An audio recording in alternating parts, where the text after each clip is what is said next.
Hello and welcome to the Games That Children Play red carpet screening by Shaundraey Carmichael. I am standing in for the host and major sponsors. I'm Bree Jenkins. This is the fourth major premiere for writer and director Shaundraey Carmichael, whose determination is unwavering to reach the box office. Today you will learn about two sponsors that this screening will benefit, and you'll also learn about the cast and who they were wearing and also what happened to Ryan. But now we'd like to welcome to the red carpet the supporting and also lead actress Ray, who is starring as Emily Jane. But for now, I'd like to introduce the phenomenal writer and director, Shaundraey Carmichael. Hey, Shaundraey, you did it. You made it. How are you feeling? I feel great. That's good. Now, what is the Games That Children Play? The Games That Children Play is a psychological thriller about a young lady named Ray that has dreams that comes true, but her brother has been kidnapped by someone from her past. But she really can't remember who the person is. Wow. So how did you arrive at developing the idea for the movie? Okay, I don't like being asked questions. That's fine. Okay, I came up with the idea. It just came to me one day. I always wanted to do like a different type of horror film. Mostly people are like doing slashers, and I decided to do more like of a psychological thriller. Yeah, that was really suspenseful. Now, what was the turning point of the film? The turning point of the film is when Miss Sarah revealed herself to Ray, revealing herself that she is the one that sent out the letter to have her to trick her friends into coming to the cabin. Wow. Now, so what was so challenging about bringing the script to life? It really wasn't a challenge. I have a great production team, great actors that I work with, so it really wasn't a challenge. Good. Now, who would love watching this movie? Let me think. Someone that likes to figure out things. It's not your typical, what am I trying to say? It's not your typical put clues together type of movie. You have to really be a thinker to figure out what's going on in this movie. Excellent. Now, who does this screening benefit? This screening benefits House of Globalization and the Apex Museum. Terrific. Now, what's next for you?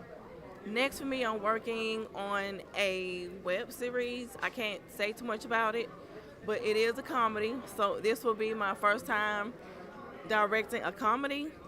I'm used to doing stage plays when it comes to comedy, but yeah, I'll be directing a comedy. And I started filming in February. Oh, fantastic. Well, we're looking forward to seeing that. Now, who inspires you as a writer and director? Well, I'm going to say that I am inspired by Stephen King. Wow. I'm inspired by Wes Craven.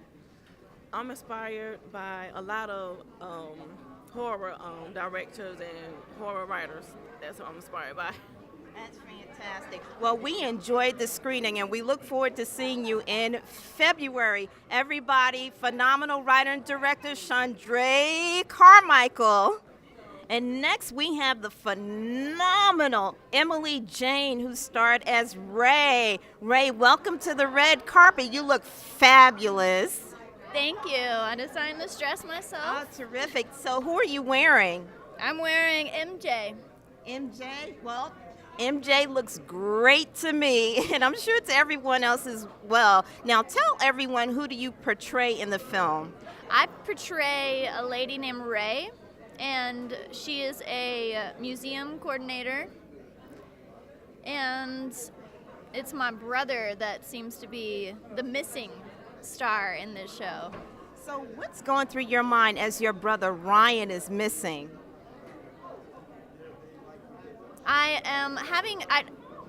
My character has dreams, and so, like, premonitions, and so I have a hard time depicting what is reality and what is actually happening to him. So my character is just kind of scared really throughout the whole thing, and confused. I would say confused would be a good word, because she doesn't know what's real, what's not real. She hasn't heard from him. She's gotten texts from him. She hasn't gotten calls from him. She hasn't heard his voice, so she's just not sure if he's really there, if somebody else is responding for him. So that's what's helps with the creepy factor in the film. Creepy indeed. So what's going through your mind also when you meet Miss Anna? Miss Anna. You'll have to watch the movie and think for yourself what I come up with for. I know what I thought when I saw Miss Anna. I have a lot of thoughts. And as you notice, they're not very happy by the look on my face. Absolutely. Now, how did you prepare for your role as Ray? It was kind of, I come from a big family. I have a lot of siblings. So I could really connect with that feeling of like missing my brother and wondering what's going on with him, where is he, what's going on.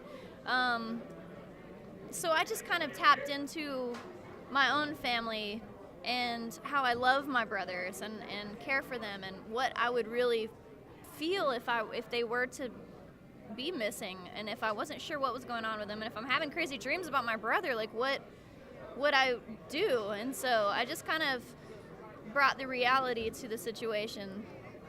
And reality indeed, because I believe anybody would have dreams and worry if their brother was missing. Absolutely. Now, how did you begin acting? I started in the church, really, doing plays and choir stuff. I just loved being in front of any camera. I would be like, hey, over here. So I started out in the church, and then I went to like the drama club in school, doing acting, lots of theater. I was in every theater production that the school that I had was in. And then I jumped into film, and I fell in love with film. I really enjoy film because I feel like it's more raw. It's more in your, it's you get the emotions right in your face. You don't have to do it 50,000 times in front of 50 million people. It's just, you get that moment, and then millions of people get to watch that. Now, are you a lot like Ray in the movie? I do have dreams, yeah. So I could connect with that. I do, and sometimes I wonder, I wake up going, what the heck is that supposed to mean? God, what are you telling me? And so yeah, I do connect with Ray. I do connect with, like I said, my family and my friends. I have a close knit of friends that I keep up with. So yeah, I did connect with Ray pretty well. Excellent. So who inspires you as an actress? Oh gosh, there's so many. Where do I start? I've always loved Christina Ricci. Is probably one of the top of my list. Just as a little girl, just watching her doing, Casper when I was a kid, and oh my gosh, Kirsten Dunst, and Halle Berry is pretty amazing. I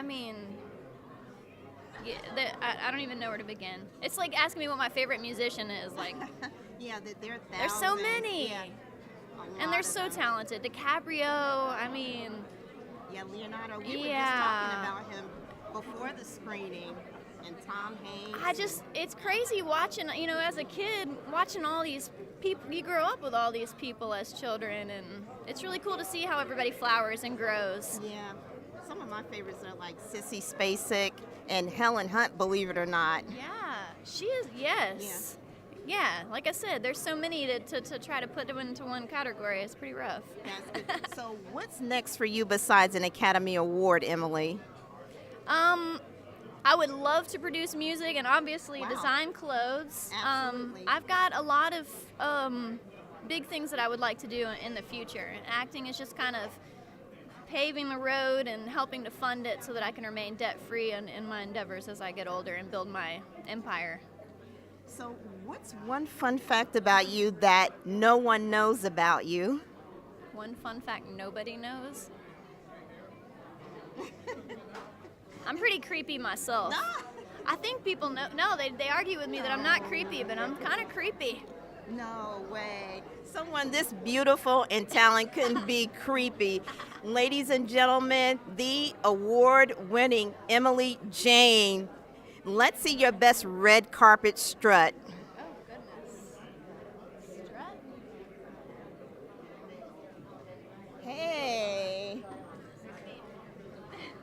Good to have you with us. Pleasure to see you again. Really good job. And up next, ladies and gentlemen, it's the man of the hour.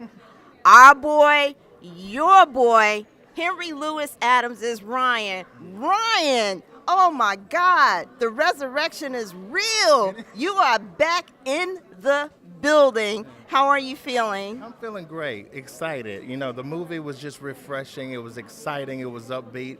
Everybody came out to support the film. Some of my best friends, co-workers, and people came out to support the film, and that means so much. It was just a great, awesome time.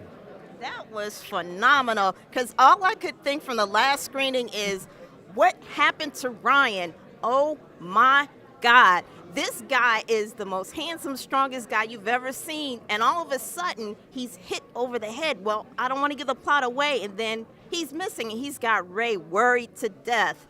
Wow. So what was going through your mind through the process as you were being dragged on the scene and the set? Well, you know, I had to do a lot of stunts. I had to be knocked over the head, had to fall down, you know, on the ground out there in the elements. It was a lot of fun. Sounds like fun. Yeah, running through the woods. So, you know, I just had that moment where we had to run through the woods out there with the elements and just be free. It was exciting. It was exhilarating. And just to know that you're part of a horror film. That's the thing that gets your blood pumping, because I am a big Friday the 13th fan. I love Friday the 13th. So to see the way that the director directed this film and put it together, I was so excited and just honored just to be a part of it. Well, I'm glad to hear that you had fun and were excited and a part of the film. So what will surprise people about Ryan? Well, first of all, what's going to surprise people is the amount of time I spent in this film running. Because you know what? I'm not a little man, so I'm a big man. Yeah. But this entity has this big man running from it, so it's like a tormenting spirit. Wow. But it's manifesting itself in like a little girl form. But I'm not to give it away. I'm so excited, and Ryan is the kind of person, as you can see, Ryan just got engaged. Yeah, So he did. you know, he's the adopted brother. Ray was already in the family before. Well, actually, you know what? Let me back up. Ray was the miracle baby. Okay. The parents of Ray adopted me first, Ryan. Wow. All right. That's special. That's right. So we have a multiracial family, which is a good thing you see in the film, because it's a beautiful mixture that shows an element that a lot of films don't show. Exactly. So I think that we gelled really good together, myself and Emily portraying Ray and Ryan, and it was just something awesome. That's fantastic. Now, what does Ryan know about the children's games that they are playing? Well, you know what? First of all, this caught Ryan off guard, because Ryan's mind was, I'm living my life. I just got engaged. I don't have time for all this drama. If you notice throughout the movie, everybody was surprised that they didn't see Ryan. He's a family person. He's always talking to his aunts. He's always talking to his family. He's always around his fiance. So he's a very lovable family type man. For him to disappear and for them to see his home unkept and they can't get in contact with him, it was something that really set off an alarm in the family that, hey, something is wrong, and we got to figure out what's going on with Ryan. Well, how quickly did everybody figure it out? I think that it uncovered itself throughout the film. From the door, she started having, Ryan and Ray has this connection of growing up together. We have a very, very special connection. Being brother and sister, even though we're from different families, but us being integrated together, we just have a very, very strong bond. That's why when the movie opened, she immediately sensed that it was something wrong with Ryan. She couldn't put her finger on it, but she knew that there was something wrong. And in the past, she had always had a gift of knowing that, just feeling when something is just not right. You ever know anybody that have a gift that they are accurate, like something is just not right? She knew from the door, something's wrong with Ryan. I can feel it on the inside of me, because that's the kind of close bond that we have as family. And that's a good bond to have. And you have to worry if you don't have that kind of bond with a family member. Now, how did you get into acting? Well, I was working at a company, and I retired from that company. I got into acting. I started off as an extra. My first extra role was with Tyler Perry, Meet the Browns. Okay. And I went on from Tyler Perry, Meet the Browns, and started doing every single movie known to man. I appeared in Lottery Ticket. I appeared in House of Pain. I appeared in Let the Church Say Amen. Walking Dead. I mean, just everything. Saints and Sinners. Every single thing that have been coming through here, I appeared in that. But the tables turned when I just felt a higher calling that I could just transition over to principal acting. And during that time, I started getting cast on Investigation Discovery, Homicide Hunters, and also Fatal Attractions with TV One. So I did several Fatal Attractions, several Homicide Hunters, and that's how I made the transition into principal acting, lead and supporting roles. As a result of that went on, and I joined the union, the SAG-AFTRA union, so that's where I am now. That was one of my next questions. Excellent. So you've been enjoying the benefits of being a Screen Actors Guild member. Yeah. Doing the show Clairvoyance, the Ellis Files, where I played Lieutenant Adams.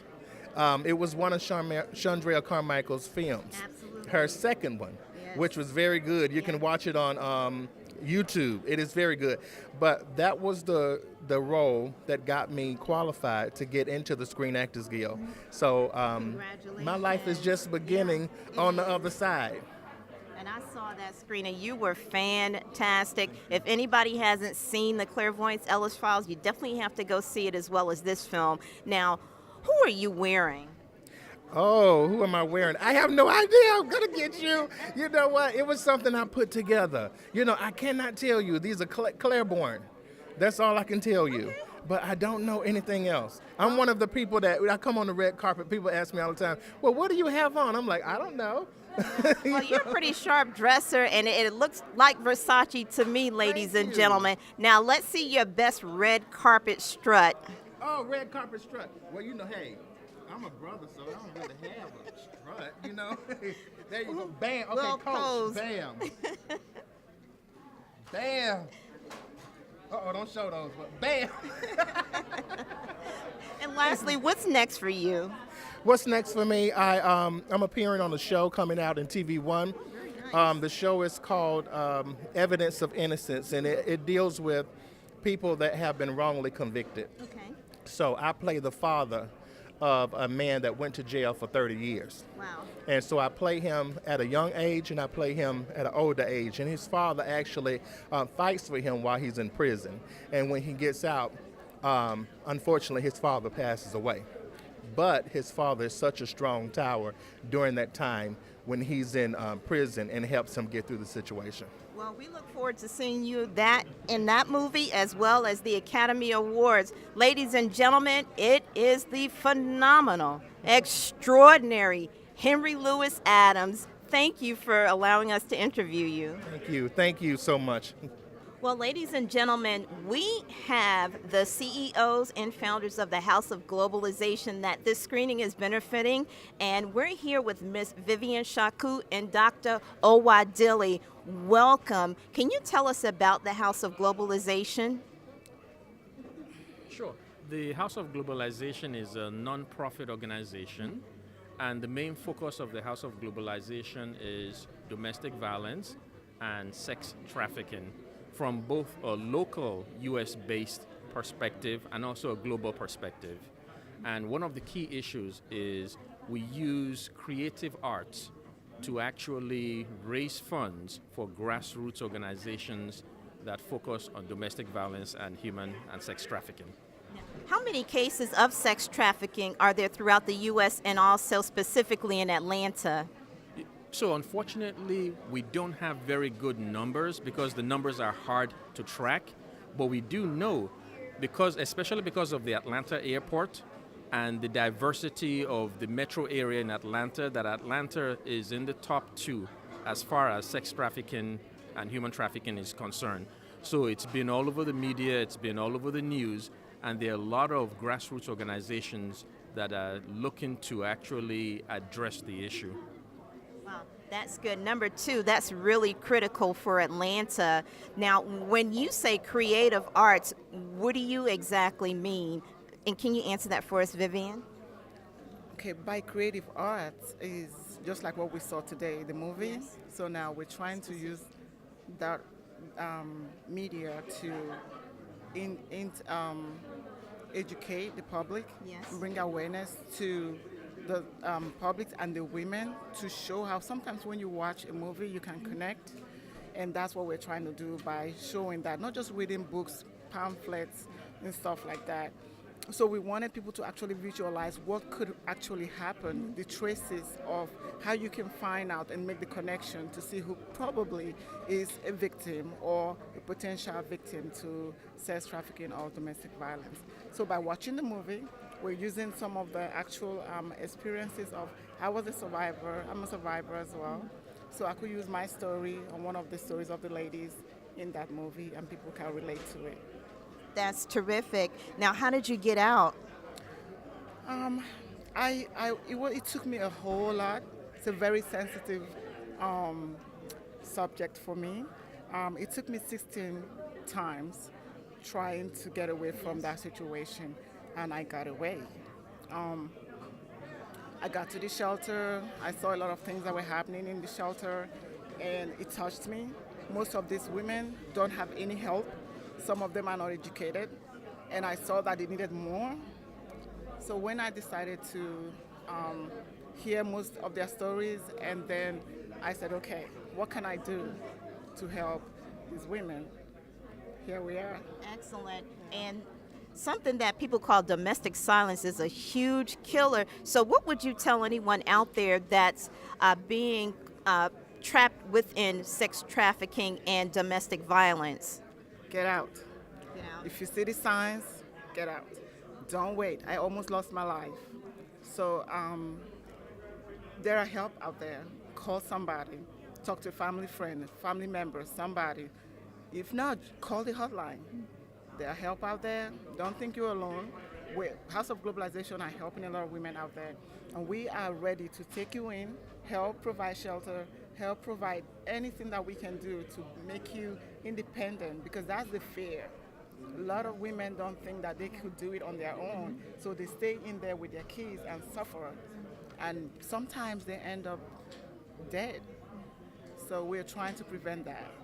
Well, you're doing a really good thing, and that's one thing that people should know. The victimizer would like you to feel that you can't be independent or that you're not capable of doing that, but the House of Globalization will make sure that you are independent and that you know that you are capable of being independent. Now, how can people reach out to you for help? You can go on our website. We have the houseofglobalization.com. It's .org as well, but you can go on there and see everything that we do. There's a phone number there to reach us. Our email address is houseofglobalization.org or support@houseofglobalization.org. Terrific. Now, Dr. Owadili, what are we going to see next from the House of Globalization? So we have quite a few projects that we have initiated, and currently we're helping women with various resources in addition to counseling and support. But one of the next big projects that I don't think Vivian has really talked about is her main movie that should be coming out, DeMarco, and it's going to be a feature film that highlights the key issues that have to do with sex trafficking and domestic violence.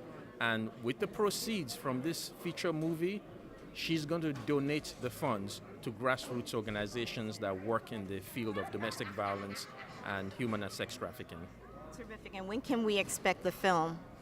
Well, we anticipate probably before the end of this year. We're still working on it. We want to make sure that it comes out great. We introduced the movie to Sherry Shepard and Malik Yobar, Yes. and they really are amazing. They want to help us pro bono. So she especially Sherry Shepard, she was so touched by what we do. So hopefully we'll have them in that movie as well, just to promote Excellent. it. Well, you're doing a fantastic job in educating everyone about the signs and the signals of sex trafficking and domestic violence, and I truly, truly thank you both for being here. Thank you so much for having us. Thank you. Thank you very much. It's been a pleasure. Thank you. And now on the red carpet is the producer extraordinaire, Ronesha Strickland. Hi, Miss Strickland. Welcome to the red carpet. How are you? I'm awesome. That's good. Now, what was your goal for the games that children play? Honestly, it was also my first film. We just really wanted to put our money where our mouth is at. Like we wanted to, we were just young and we were both learning on this project. We were teaching each other, researching and studying as we went along the way. So it was really just for us to start impacting and making our own path, our own foundation. Well, that's fantastic. Congratulations. Now, how was this experience for you? It was, honestly, it was overwhelming. It was stressful. It was hard, sweat, blood, and tears. It's like we have our talent and, and every time they always see us like working and doing extra stuff, like you never know what goes on behind the scenes. And I'm not saying that, not taking away from the talent, because I know they work super hard and they study their craft, but if you've never worn that side of the hat, you don't know what it takes behind a production. It's crazy. It's so crazy. And that's one of the privileges of me asking you these questions, because a lot of people always see production and producers and production assistants and directing, and it just seems like something that's really, far-reaching and glamorous, but actually a lot of work goes into it.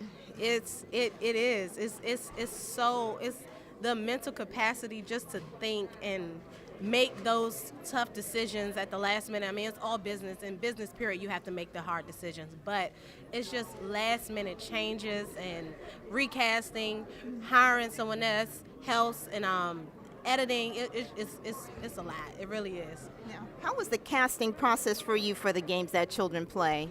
It was interesting. I mean, we had our 3 that were like stuck through the whole thing, and then we had a few deaths with some of our cast members. So thank you. The casting was a lot, but we got some awesome people in it. So yeah. That's good. Well, you did a really fantastic job. Now, who do you admire as a producer? I admire, my favorite director is Spike Lee and Ava DuVernay, Tim Burton, and I also like Will Packer. Yeah. Those are some great directors and producers. So what's next for you? Actually, we're in the process of shooting a sitcom, a web series, and it's going to be awesome. Like, we start shooting in February, actually heading to rehearsals after we leave here. Okay, that's fantastic. And so when can we expect to see the sitcom fully? The full version won't be available until April. April? Yes. April. Well, we'll be looking out for it. And lastly, who are you wearing tonight on the red carpet? Really?